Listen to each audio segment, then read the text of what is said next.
Nobody likes a bully, whether it be a high school bully who takes out their issues on smaller kids, or an industry bully who uses their power, money, and connections to intimidate and silence anyone who has an opinion they don't like. Over the last few years, many people have exposed Roc Nation for being industry bullies and gatekeepers who are using their immense power for all the wrong reasons. As we saw with Tory Lanez, becoming a target of Roc Nation could lead you suffering some serious consequences. Many people believe that Roc Nation was the main force behind Tory's takedown, with Megan simply being the pawn they used to bring him down. Now it appears Roc Nation has set its sights on a few new targets. The main person they're going after is none other than the media personality DJ Akademiks. Over the last few years, Akademiks claims he and his friends have not only been harassed and stalked, but also forced to attend a deposition. Now, after being forced to show up in federal court just a few days back, Akademiks has decided to go to war with Roc Nation, exposing them for the bullies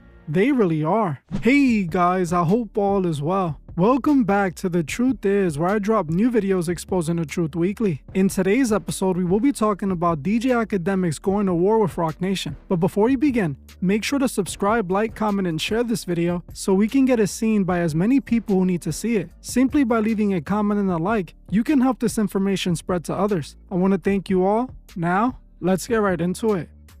The entire Akademiks vs. Roc Nation beef seems to have started after he covered the Tory Lanez vs. Megan trial. Akademiks had some kind of friendship with Tory, and his coverage seemed to favor him. Early on during the trial, Ak started pointing out inconsistencies in Megan's account of the story. But things really boiled over when Ak revealed information to the public about the trial that wasn't supposed to be put out yet. Before it was revealed during the trial, Akademiks had claimed that he had a source that told him Tory's fingerprints were not found on the gun used to shoot Megan. This became a huge issue in court at the time, as the judge sent out a warning to Akademiks. Because of this, Megan began publicly calling out Ak, claiming that he was working with Tory and spreading lies to make him look innocent. But Ak let her know that he wasn't working for Tory. Instead, he felt that the evidence seemed to suggest Meg was lying. Whether Akademiks was working for Tory or not, we won't know. But what we do know is that Meg has been lying since the beginning of this situation, so Ak does have a point there. During the days the trial was unfolding,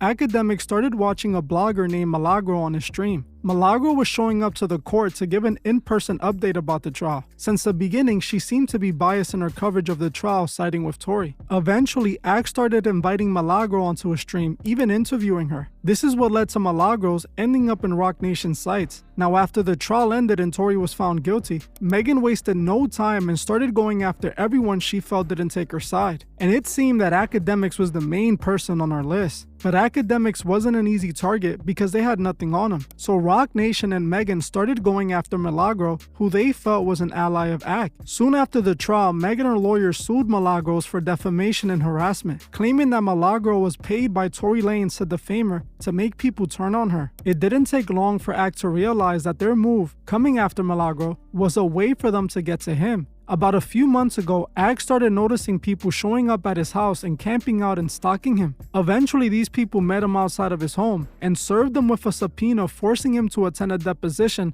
for the Meg vs. Milagro case. As they claimed, Ak had important information that was relevant to the case. Ak instantly knew this deposition was a legal ambush, a way to trap him and get information out of him. But he was prepared, as he recorded the entire deposition and posted parts of it online, risking it all to expose how Roc Nation was using this deposition in a malicious way to force information out of him. Even though the depo was supposed to be to get information that Ak possibly had about Milagro and Tory's dealings, they seemed to be more concerned about questioning Akademiks and forcing him to speak out on Tory Lanez. In my last video on this situation, we spoke about the parts of the deposition that he revealed, showing us how they were trying to force him to say Tory shot Meg. What is your basis? So what I fail to understand is, as somebody who did not sit through the trial, did not hear through all the evidence, what is your basis for your belief that he did not shoot Megan Thee Stallion, although a jury of 12 who heard all the admissible evidence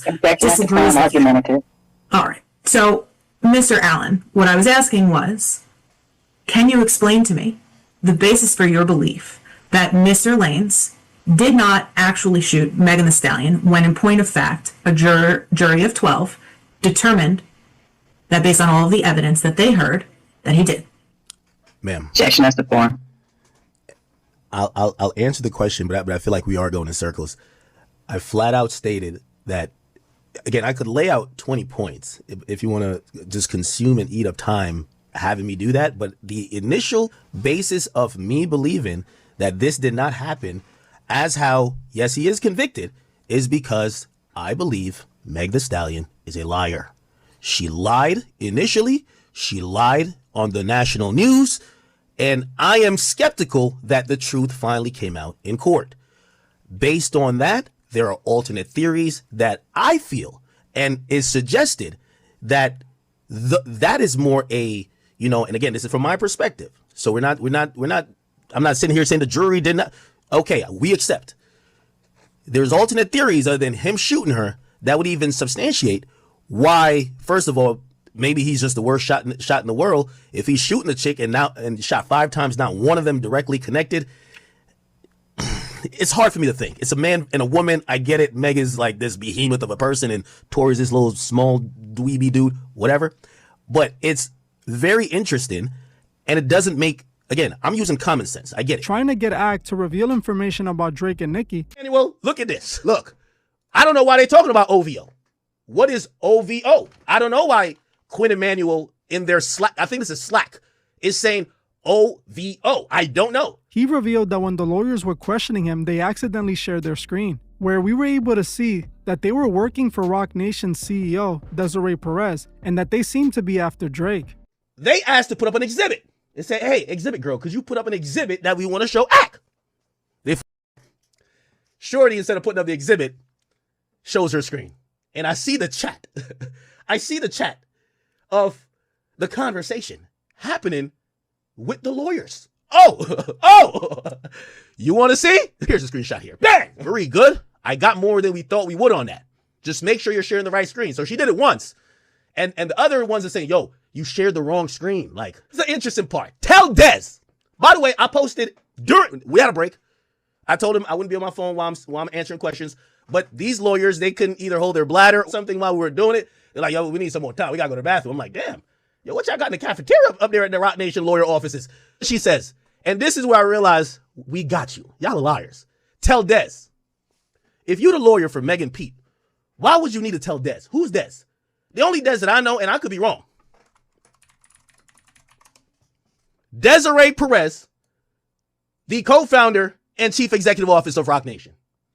So you did this. So with y'all sitting there with me for 7 hours claiming that y'all had zero affiliation.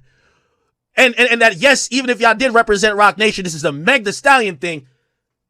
My conduct in that deposition, y'all are in an internal chat reporting, go tell Roc Nation CEO this. Akademiks is posting about the deposition. Come on, gang.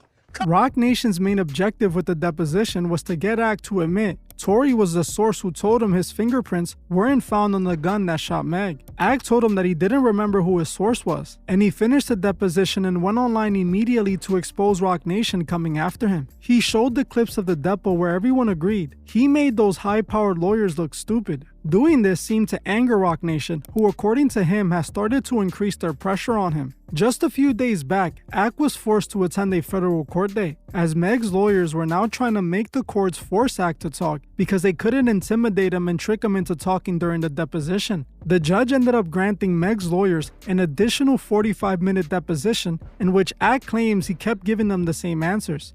I do believe that Roc Nation has a scheme going on. I believe that they're using this case and a bunch of other things to try to bully and intimidate people. It's clear. I've said it from the get-go. They're trying to bully and intimidate people. Chat. First of all, today I had to show up to federal court. I showed up to federal court today, and yes, I'm not going to lie to you. Let me tell you this. Meg Thee Stallion, or we should call her Meg the Karen, she's probably wasted $1 million to prove something that I don't believe is not even a thing. I want to give y'all a real synopsis of what's going on, and I'm always going to tell you the truth as how it pertains to me or whatever. Meg Thee Stallion is claiming that some chick, and I shouldn't say some chick because I do know her, Milagro Cooper, who's a blogger, we know as Milagro Grams, defamed her and cyber harassed her and other things. They're suing her. While they're doing that, they've subpoenaed everybody in the world who seems to have any endearing feelings about Tory Lanez. Now, I've spoken to some of the best legal minds in the land. They all feel this is a sham. Like, let's be honest, right? And I'm kicking it to y'all straight, like really straight. They spent $1 million at least. I spoke to a really highly reputable lawyer who looked at even my deposition and said, "Academics, yo, you sat for 7 hours and they had 7 attorneys on there."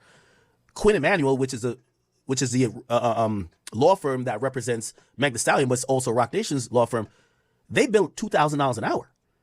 7 hours, 7 attorneys. Yo, that might have been $100,000 deposition. Okay, cool. So anyway, I did that. I ain't gonna lie to you. They were mad tight because I came online, I posted the clips, and it made them look quite silly. I gotta be honest, it made them look quite silly. Now, why did I post it? Obviously, number one, I could have ducked the deposition. I did the deposition because I do respect the processes of the court. But the probative nature of what they were trying to ask me about was simply had to expose it. Because I don't think, and this is why I mentioned in the money, with all due respect to Milagro Cooper, I don't think she has the money that they're spending. If y'all are in $1 million or two, just investigating and prodding for other people, you ain't even get to trial. You think Milagro Cooper is going to give you more than $2 million? It's not going to happen. So I'm looking at that. Every lawyer who's like in tune with hip hop and know the situation, they have all said the same thing. This is a sham. You're not going to get the money that you're spending. You're spending a wild amount of money. So anyway, I did the whole 7-hour deposition. Eventually, the whole thing will probably come out at a point. However, there was a question that they asked me. And by the way, why did I say it was also a sham? This of 7 hours of a deposition, 7 hours of a deposition, they spent 30 minutes to an hour to ask me about Drake. They asked me about Nicki Minaj. They were asking me about things that really had nothing to do with Milagro Cooper and their client, Meg Thee Stallion. Hey, what about steak? What about this? What about that? What? It was pretty much a fishing expedition. This is why, and we're going to be very clear, it seems that, and that's what I'm saying, I've spoken to legal minds, they don't believe that this woman is their target at all. Why would you waste millions of dollars going after a woman who doesn't most likely have millions of dollars?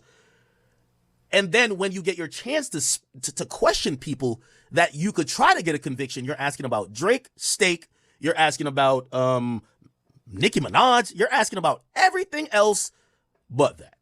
Something here is fishy. After the deposition, Roc Nation seemed to turn up the heat, as after this, Ak wasn't the only person they were surveilling anymore. They started watching his employees and friends too. According to Ak, Roc Nation sent private investigators to follow and question everyone associated with him. He claims that they put people at each of their houses. He also shared a conversation his employee named Grand Wizard had with a private investigator. The private investigator admitted to getting on a 12-hour flight to track one of Ak's friends down and harass him, tracking down what they thought was his residence and trying to get him to go outside.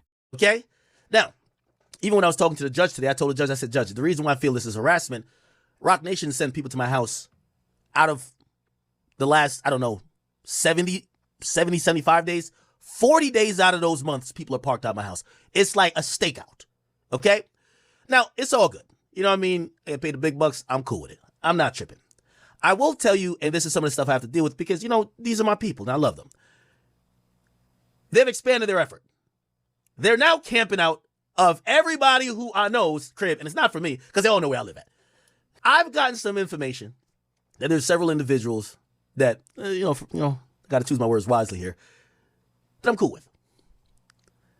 They've had, in the last 2 weeks, and by the way, I've been monitoring the situation, multiple private investigators are sitting outside their house. Including one of my top guys.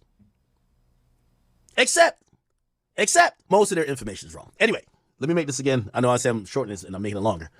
I don't know if you know, anybody familiar with Grand Wizard Chat Nigga here? Anybody know Grand Wizard Chat Nigga? What I found out, because I'm managing a few things with some transitions with him, they sent people, they've been camping out for 4 days. They're there right now. They're camping out at his neighbor's crib. That's right next to his old crib. So his old house, the next door joint, they're camping out at. Now you're probably saying, what you're saying is bananas. And trust me, chat, this is what I'm dealing with, because these Roc Nation mothers, other unscrupulous individuals, they are playing a very nasty game. Sat outside, somehow got phone numbers, texted, saying, hey, we're not leaving outside until we see you. We want to speak to you. By the way, also, I need to know what Roc Nation got with Drake. What they got going on?